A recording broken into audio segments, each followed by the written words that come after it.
I think we're going to go ahead and get started. This is my first time ever streaming, so I hope you guys can be patient with me, anybody who decides to hop in. I'll probably post a recording of this on my YouTube as well.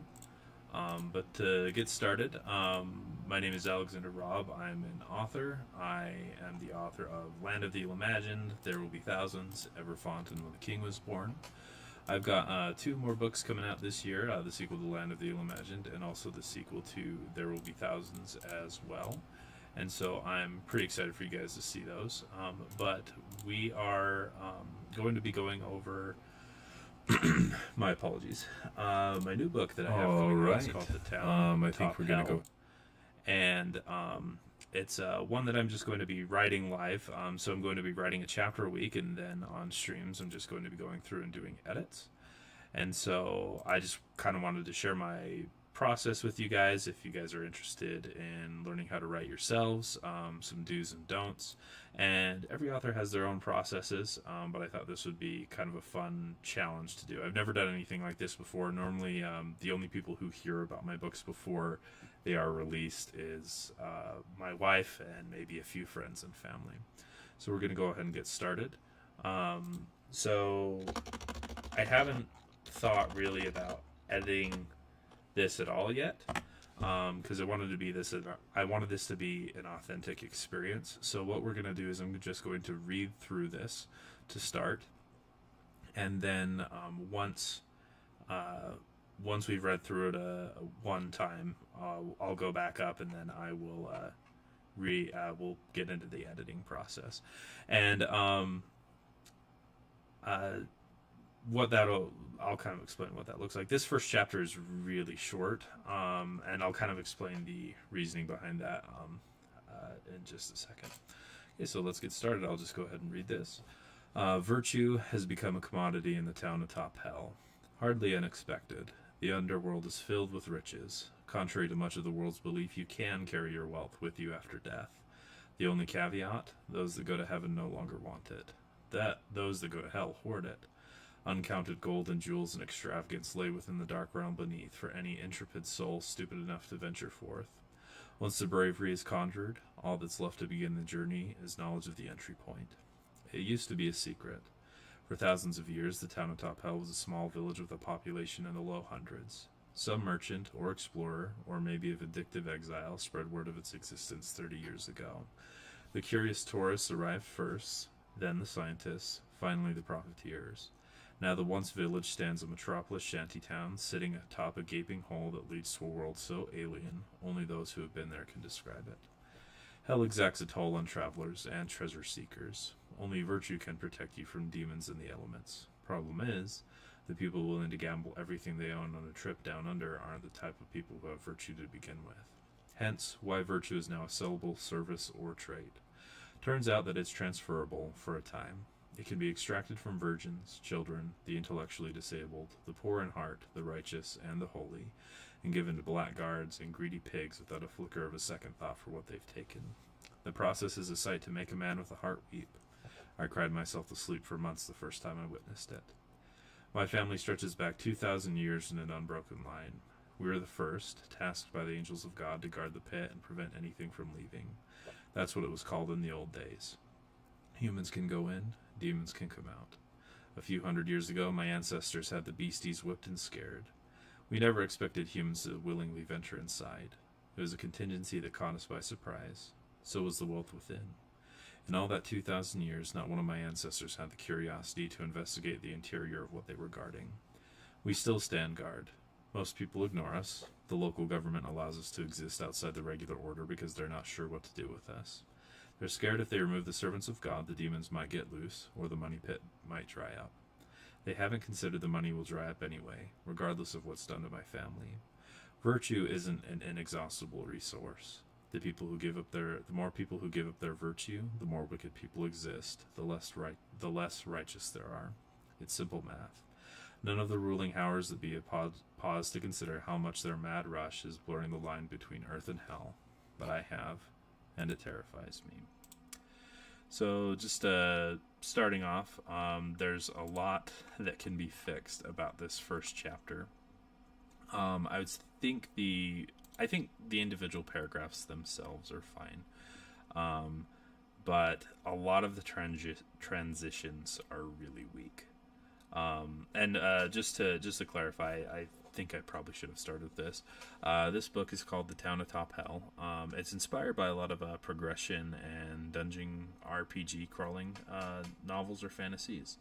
I'm not a particular fan of the genre, but they sell really well right now, and I kind of wanted to take a stab at it. So I've been reading a few, but I wanted this book to kind of ask the question: is it worth it to trade your soul for money? And like, what if you descend into hell with pure intentions? And I have a pretty solid idea of how I want the book to go and the plot of the book, but part of my writing process is I know how the beginning begins, I know how the middle goes, and I know how the end goes, and then everything in between is kind of a toss-up. But this intro is inspired also by Elantris, by The Name of the Wind, and by Percy Jackson.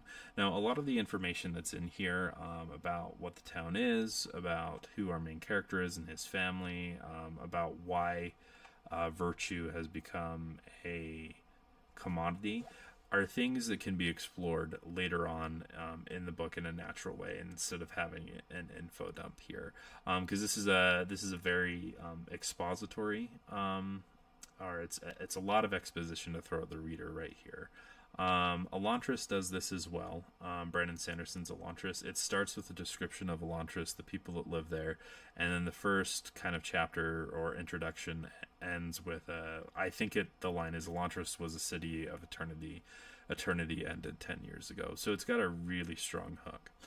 The Name of the Wind does this as well. It starts with a description of the inn that is part of the main setting that takes place, and part of the reason that introduction to Name of the Wind works so well is the prose is very beautiful. Patrick Rothfuss is very, very good at prose. It's just pleasing to the ear. It's pleasing to read.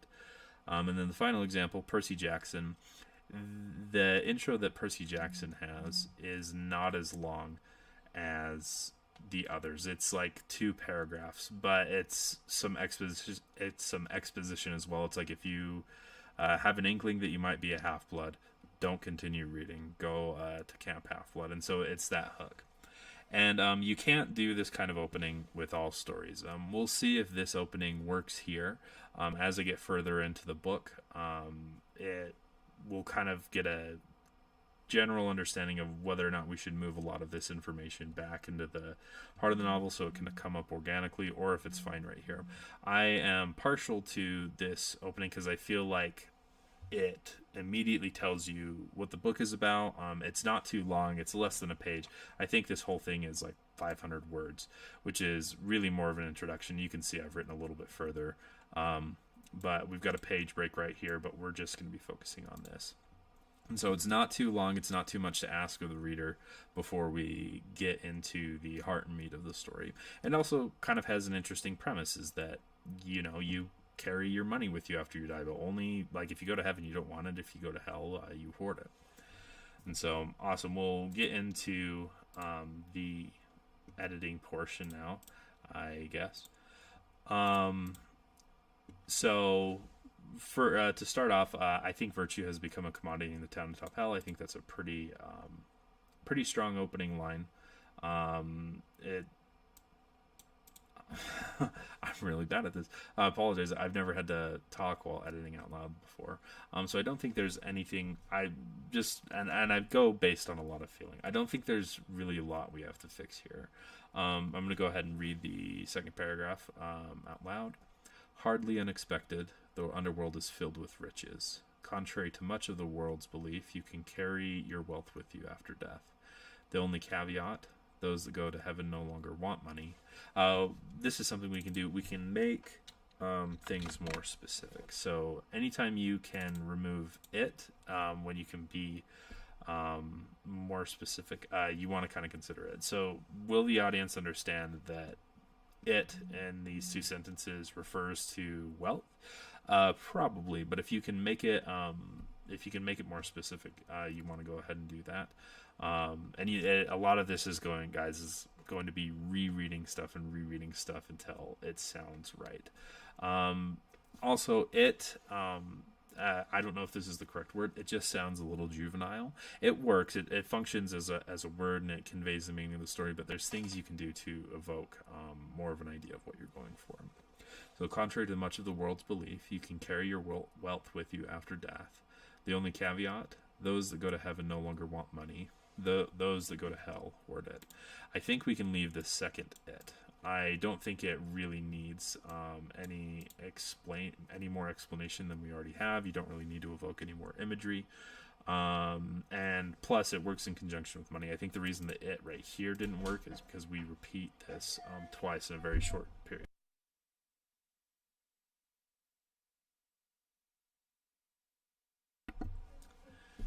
Okay.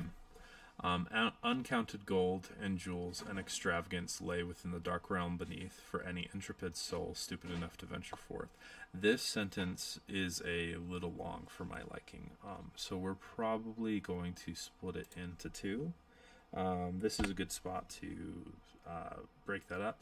Uncounted gold and jewels and extravagance lay within the dark realm beneath. It's fine.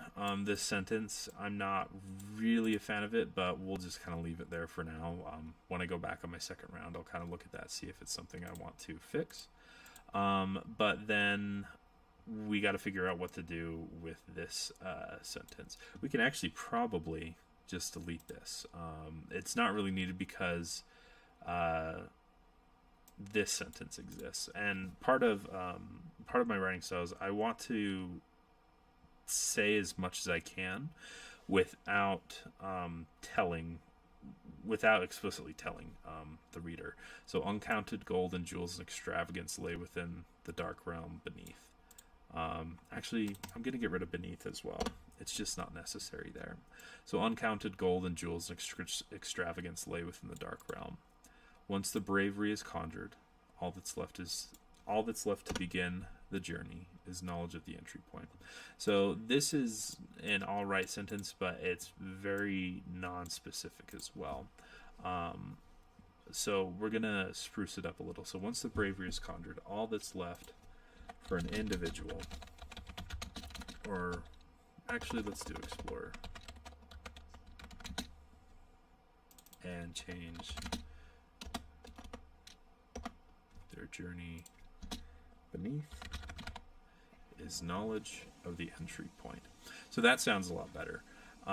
We got rid of beneath right here. It was just redundant to the point we were trying to make. We got rid of a whole sentence right here. And this conveys everything that we were talking about before, but in less words, and it's more concise. So we're just going to go over this paragraph again. Hardly unexpected, the underworld is filled with riches. Contrary to much of the world's belief, you can carry your wealth with you after death. The only caveat: those that go to heaven no longer want money. Sorry, had to take a quick break. Sorry, I'm going to get started again. The only caveat: those that go to heaven no longer want money, those that go to hell hoard it. Uncounted gold and jewels and extravagance lay within the dark realm. Once the bravery is conjured, all that's left for an explorer to begin their journey beneath is knowledge of the entry point. So this is a lot more concise, but it also has a little bit of voice here, so you can kind of get a feel for what our main character is, and that's what this line is. Hardly unexpected. It gives a little bit of personality to the narrator. You could probably delete this, but I think you lose something when you do that. So we're going to move on to the next portion, the next paragraph. It used to be a secret. This acts as a transition paragraph. Very good. We're just going to leave it. For thousands of years, the town of Top Hell was a small village with a population in the low hundreds. Just information, don't need to do anything there. Some merchant or explorer, or maybe a vindictive exile, spread word of its existence 30 years ago. And curious tourists arrived first, then the scientists, finally the profiteers.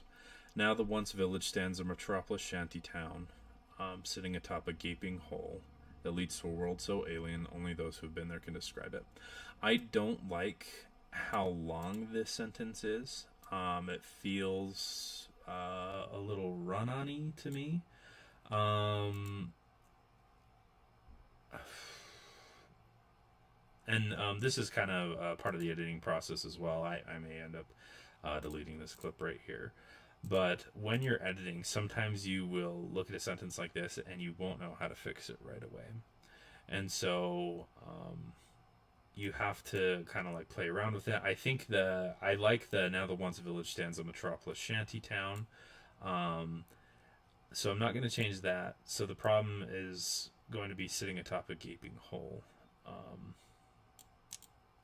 But a lot of the reason this is here is because it's descriptive. You kind of get an idea for what hell is in this sentence right here. So what I'm going to do, I don't know how to fix this right now. So what I like to do is I like to leave comments for myself. So let's fix this. Too long. So then when I go back and read it, I can kind of know, and I'm just going to remove these comments because I don't like to look at them while I'm editing or writing. And so next time I go through on my editing run, I can look at this comment and say, okay, what do I need to do this? And it may turn out that I don't actually want to change anything about this. Like it doesn't sound bad right now. Maybe I could fix it, but it works fine. And so now we'll move on to the next paragraph. Hell exacts a toll on travelers and treasure seekers. This is a problem. There's no transition here. There's no bridge between this thought right here and this thought. So we have to add something in that kind of makes it a smoother transition into this other paragraph. So what we will do is we'll look at what we just said. Now the once village stands a metropolis shantytown sitting atop a gaping hole that leads to a world so alien only those who have been there can describe it. The foreign atmosphere of hell. That foreign, we could use alien, but I don't want to use alien so quickly in conjunction. So when you use a word like alien or a word that is not common in vernacular or your everyday lexicon, you want to avoid using that word as often as possible, or so quickly between instances. So we're going to say something like the foreign atmosphere of hell exacts a toll on travelers and treasure seekers. This says the same thing. It's not quite the transition I want it to be.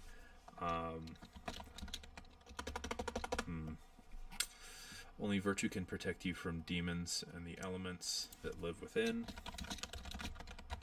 Problem is, the people willing to gamble everything they own on a trip down under aren't the type of people who have virtue to begin with. This is also a problem because virtue has not been established yet. To travel into hell in this story, you have to have virtue, and you can trade virtue between individuals. Sorry, I'm just kind of thinking as I read this. So in this paragraph, I also have to establish that virtue can, if you have enough virtue, you can go and go down to hell. So now the once village stands a metropolis shantytown sitting atop a gaping hole that leads to a world so alien only those who have been there can describe it.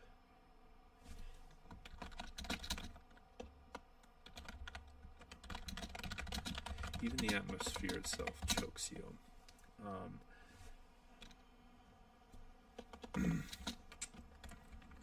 It exacts a toll.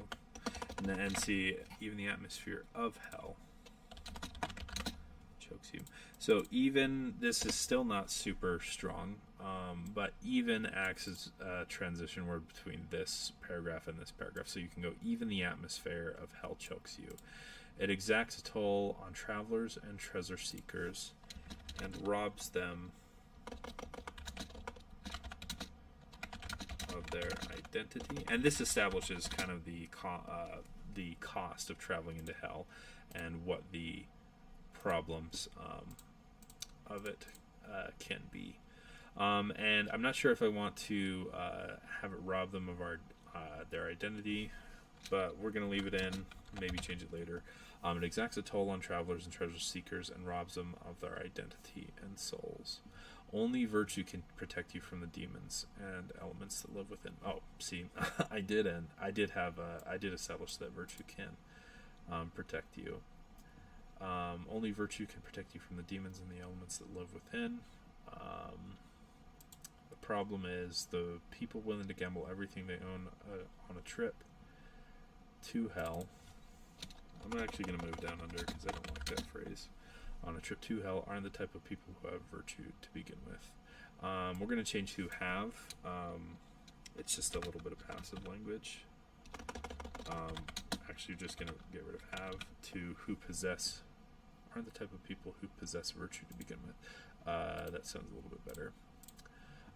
Okay. Even the atmosphere of hell chokes you. It exacts a toll on travelers and treasure seekers and robs them of their identity and souls. Again, we can get rid of it.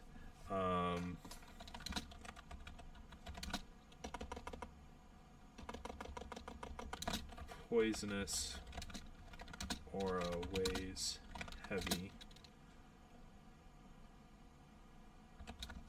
on would-be travelers and exacts a toll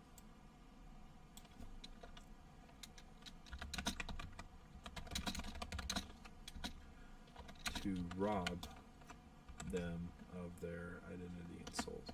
That sounds a little bit better. Okay, even the atmosphere of hell chokes you.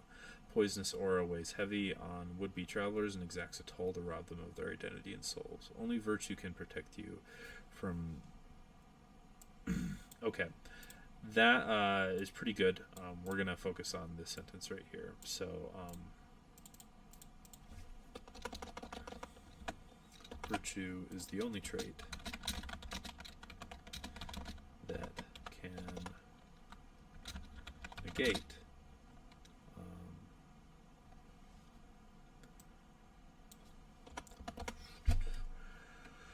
virtue is the only trait that can negate the environment for a time, and it also protects you from creatures that dwell within. Do I like that? We'll see. Even the atmosphere of hell chokes you. A poisonous aura weighs heavy on would-be travelers and exacts a toll to rob them of their identity and souls.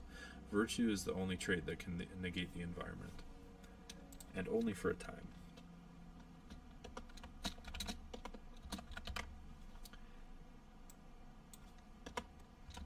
Your virtue also protects you from creatures, the mind-shattering demons that dwell within. Okay. Even the atmosphere of hell chokes you. A poisonous aura weighs heavy on would-be travelers and exacts a toll to rob them of their identity and souls. Virtue is the only trait that can negate the environment, and only for a time. Your virtue also protects you from the mind-shattering demons within. Lose all virtue, lose your mind. Lose your protection, and lose your mind.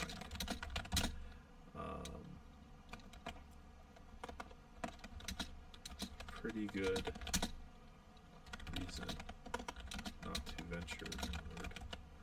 Okay, that sounds a bit better. It probably needs a little bit more work as well, but it's a lot better than it was. So even the atmosphere of hell chokes you. A poisonous aura weighs heavy that on would-be travelers and exacts a toll to rob them of their identity and souls. Virtue is the only trait that can negate the environment, and only for a time. It protects you. We can probably get rid of your virtue and just do it.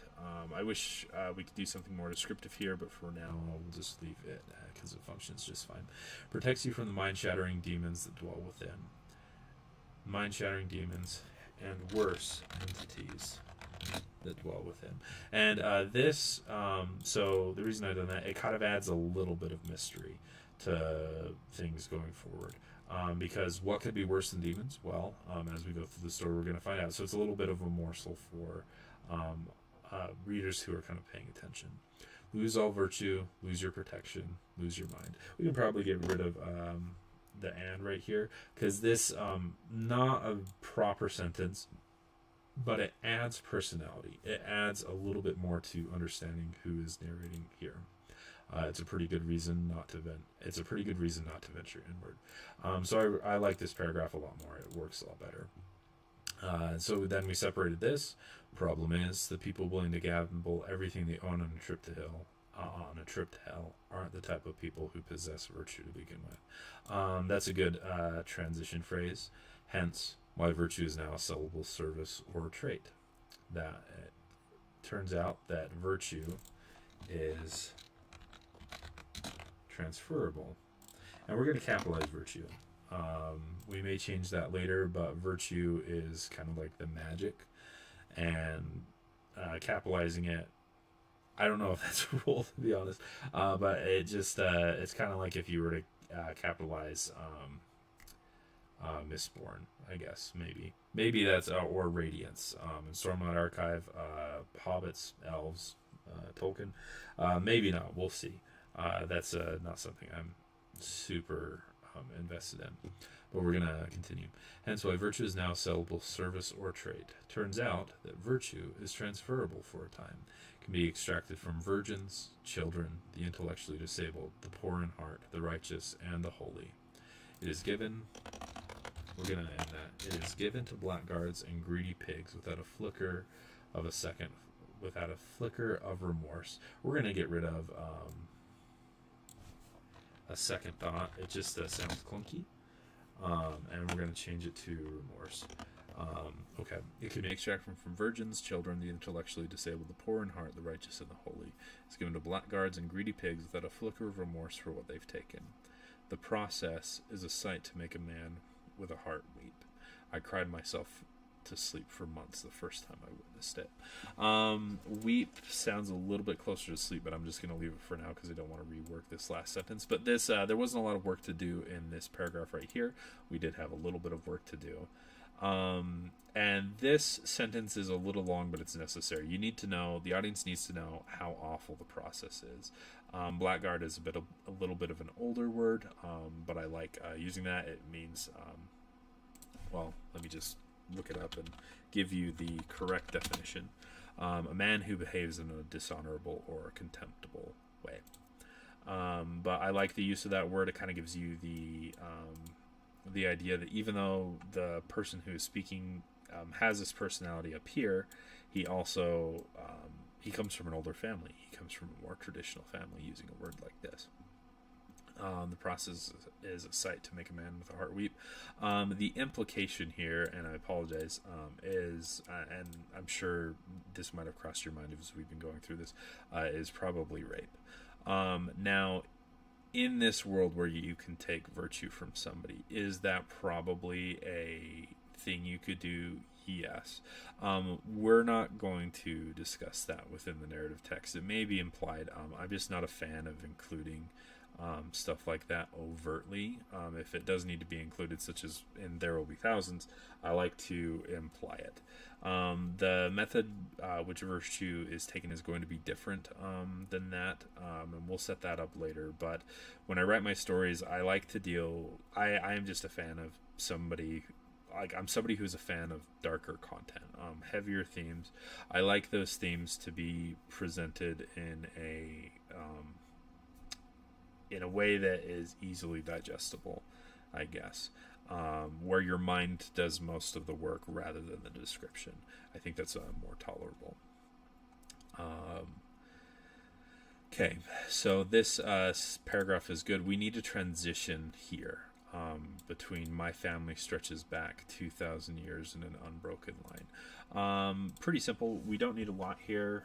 Just looking at this, we can probably go no one among my ancestry has seen anything like it. Our family, we're going to change my to our family, stretches back 2,000 years in an unbroken line. We were the first, tasked by the angels of God to guard the pit and prevent anything from leaving. That's what it was called in the old days. Humans can go in, demons can come out. A few hundred years ago, my ancestors had the beasties whipped and scared. We never expected humans to willingly venture inside. So this is not specific enough. And I don't like the way it sounds. We're probably going to separate this paragraph, actually. So no one among my ancestry. Humans can go in, demons can go out. We're going to add a little bit. Actually, it's not... I was wrong. It is specific. It's fine. There's not enough detail here. So we're going to go ahead and change this. A few hundred years ago, my ancestors won our war. Demons inside hell were scared enough. No, I don't like that. Sorry.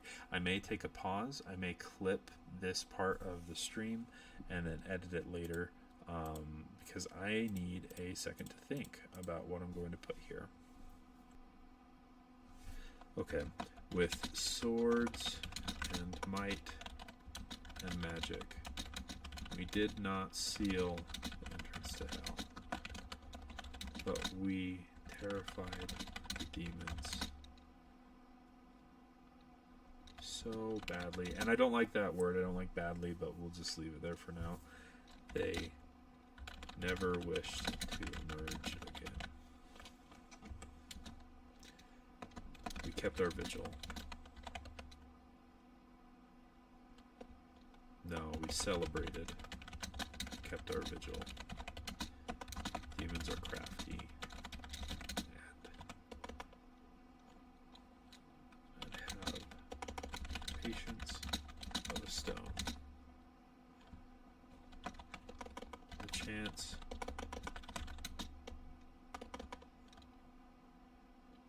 they could always be waiting for their chance to catch us unexpectedly, off-footed. Okay.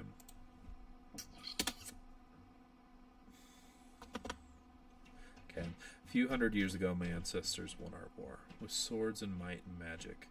We pushed the demons back. We did not seal the entrance to hell, but we terrified our enemies so badly they never wished to emerge again. They never wished to emerge again. We celebrated, but kept our vigil. Demons are crafty and have the patience of a stone. They could always be waiting for their chance to catch us off-footed. Unfortunately, we lacked insight to the human psyche.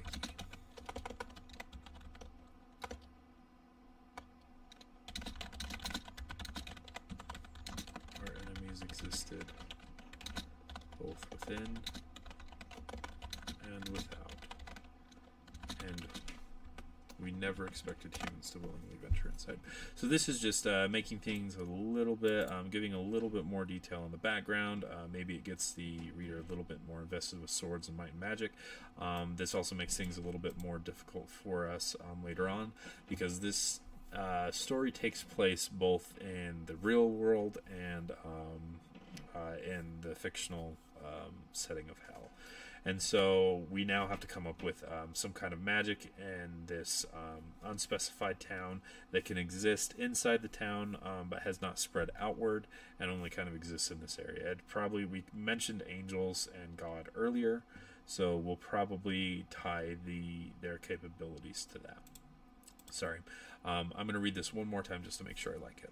A few hundred years ago, my ancestors won our war. With swords and might and magic, we pushed the demons back. We did not seal the entrance to hell, but we terrified our enemies so badly they never wished to emerge again. We celebrated, but kept our vigil. Demons are crafty and have the patience of a stone. They could always be waiting for their chance to catch us off-footed.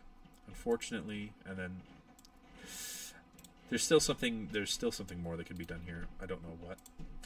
So comment time. Probably last two sentences. Fix. And you don't need to know more than that. That's just something I do. Okay, now on to the next paragraph. Unfortunately, we lacked insight into the human psyche. Our enemies existed both within and without. We never expected humans to willingly venture inside. It was a contingency that caught us by surprise. So was the wealth within. I don't like this. This worked before.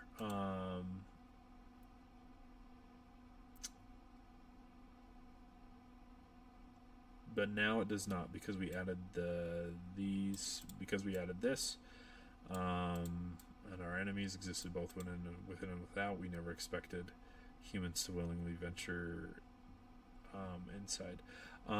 So, and this is an instance of, well, this sounds a lot better, but it creates some problems, because now we have to get rid of this and still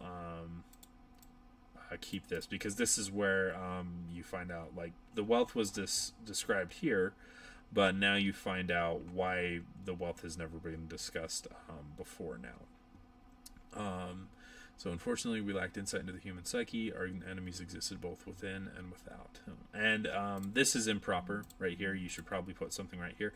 I like how it kind of sounds older. Our character does come from an older family, so he's going to be using, like, kind of an archaic style of narrating. At some points, he also has a little bit of modernity to him, which is the personality that we talked about earlier. We never expected humans to willingly venture inside. The problem here is surprise. Surprise and never expected.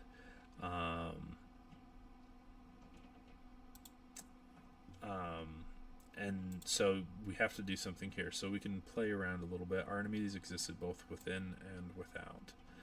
And I forget how many years it's been. So 30 years ago. So we go back, we look at that just to be consistent. 30 years ago, humans from beyond our village ventured inside. We've used venture, I think, a lot here. Yeah, we've used it 3 times already.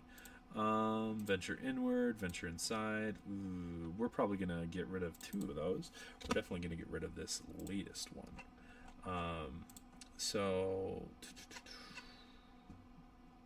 And 30 years ago, humans from beyond our village traveled inward. And this is another thing. Let's look at traveled.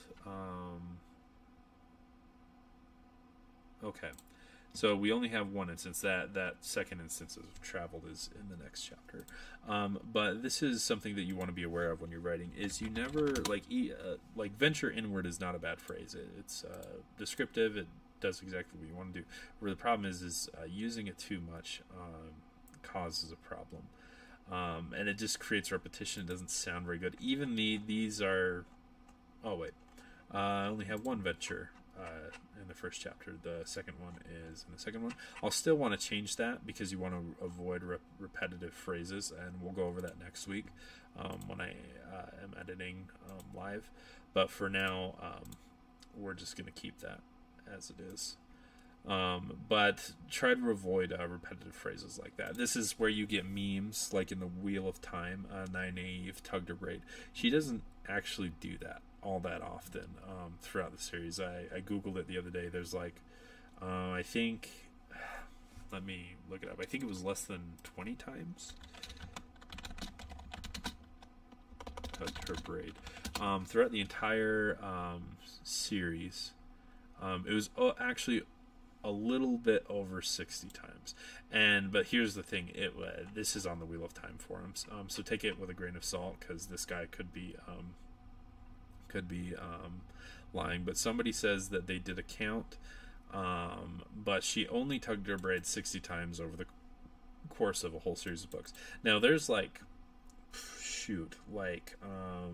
maybe like 7 million words in the Wheel of Time, maybe between 5 and 7 million words.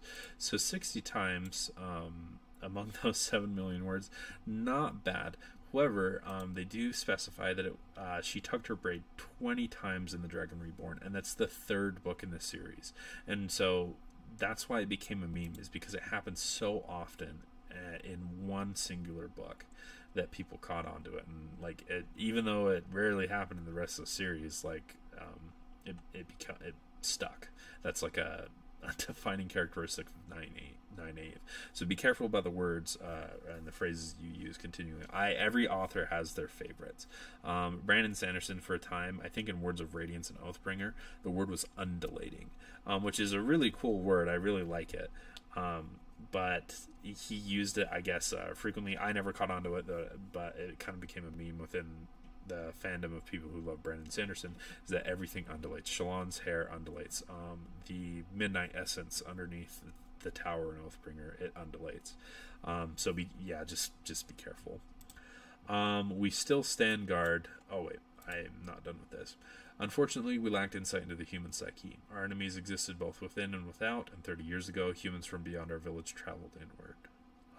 Traveled into hell. Not specific enough. Okay. Unfortunately, we lacked insight into the human psyche. Our enemies existed both within and without. And 30 years ago, for the first time, humans... that sounds a little bit cheesy, but I'm going to leave it there for now. I'll probably come back and fix that later. And 30 years ago, for the first time, humans from beyond our village traveled into hell. It was a contingency that caught us by surprise. So was the wealth within. In all that 2,000 years, not one of my ancestors had the curiosity to investigate the interior of what they were guarding. This works. It's fine as it is right now. We don't need to do a lot more, and because we got rid of the unexpected, we can now keep it was a contingency that caught us by surprise that works in conjunction with so was the wealth within. We still stand guard. We don't need to transition here any further, so we don't need to change this. We still stand guard. Most people ignore us. The local government allows us to exist outside the regular order because they're not sure what to do with us. They're scared if they remove the servants of God, that the demons might get loose or the money pit might dry up. Nothing needs to be done here. It kind of establishes the relationship that our main character and his family have with the local government. It establishes that the consequences of what hell is and what might happen if they upset how things have operated for a long time. Nobody knows. So it kind of gives our character, like he exists outside of normal law enforcement, but it kind of creates this tension there that we will see later on in the story. So we're going to move on to the next paragraph. They haven't considered the money will dry up anyway, regardless of what's done to my family. Virtue isn't an inexhaustible resource.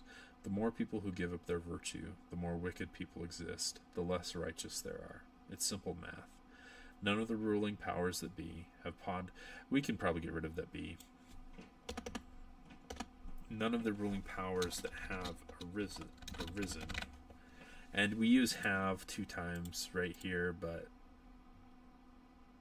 we can probably leave it. May change that later.